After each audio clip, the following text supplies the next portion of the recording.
কসবা টিভির পক্ষ থেকে আপনাদেরকে স্বাগতম। শিরোনাম নিয়ে সাথে আছি আমি শারমিন আক্তার। ব্রাহ্মণবাড়িয়া ছাত্রলীগ কর্মী ইজাজ হত্যার প্রধান আসামি জয়কে গ্রেপ্তার করেছে পুলিশ। ব্রাহ্মণবাড়িয়া প্রতিনিধি।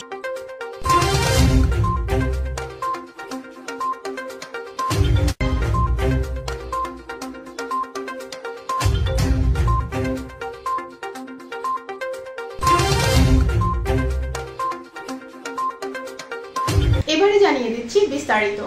ব্রাহ্মণবাড়িয়ার সদর উপজেলা পরিষদ নির্বাচনে বিজয় প্রার্থীর আনন্দ মিছিলের প্রস্তুতির সময় গত ৫ জুন সন্ধ্যায় সদর থানাধীন কলেজপাড়া এলাকায় প্রকাশ্যে ছাত্রলীগ কর্মী আশরাফুর রহমান ইজাজকে পিস্তল দিয়ে মাথায় গুলি করে হত্যার প্রধান আসামি হাসান আল ফারাবী জয়কে গ্রেপ্তার করেছে পুলিশ। শনিবার দুপুরে জেলা পুলিশের প্রেস ব্রিফিংয়ে এ তথ্য জানানো হয়। পুলিশ জানায়, ঘটনার পর ইজাজের বাবা বাদী হয়ে এজাহার নামীয় ১৬ জন সহ অজ্ঞাতনামা ১০-১৫ জনকে আসামি করে সদর থানায় একটি মামলা দায়ের করেন। এরপরই পুলিশ হেডকোয়ার্টার্সের একটি টিমের সহযোগিতায় সদর থানা এবং জেলা গোয়েন্দা শাখার একটি দল ধারাবাহিকভাবে আসামি গ্রেপ্তারের জন্য অভিযান পরিচালনা করে।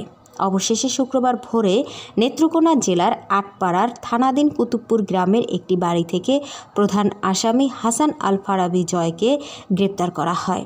গ্রেপ্তারের পর হত্যাকাণ্ডে ব্যবহৃত অস্ত্রটি উদ্ধারের জন্য ভৈরব, কিশোরগঞ্জ, নরসিংদী সহ বিভিন্ন জায়গায় অভিযান চালায়। পরে জেলা সদরের ভাটপাড়া একটি ব্রিজের পাশে ঝোপের মধ্য থেকে জয়ের দেয়া তথ্য অনুযায়ী অস্ত্রটি উদ্ধার করা হয়। পুলিশ জানায়, সে হত্যাকাণ্ডে সম্পৃক্ততার কথা স্বীকার করেছে। এলাকার প্রভাব বিস্তারকে কেন্দ্র করে এই খুনের ঘটনা ঘটানো হয়েছে। গতকাল ভোরবেলা নেত্রকোনা জেলার আটপাড়া থানার কুতুবপুর নামের একটি বাড়ি থেকে এই হত্যাকাণ্ডের অন্যতম মূল আসামি অর্থাৎ ফারাবী হাসান আল ফারাবীকে গ্রেপ্তার করা হয়। তারা মূলত এই ১ নম্বর আসামি খোকা, গ্রেপ্তারকৃত আসামি জয় এবং ভিক্টিম ইজাজ, তারা একই এলাকার, একই পাড়ার কলেজপাড়া এলাকার বাসিন্দা। তো কলেজপাড়া এলাকার মূলত প্রভাব প্রতিপত্তি বজায় রাখত জয় এবং খোকা।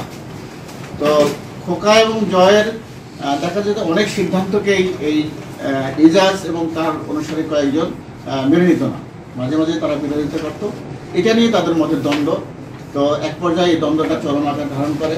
তখন খোকা, এই জয় এবং তাদের মধ্যে যারা ছিল তাদের অনুসারী, তারা চিন্তা করে যে ওকে একটা চরম শিক্ষা দিতে হবে।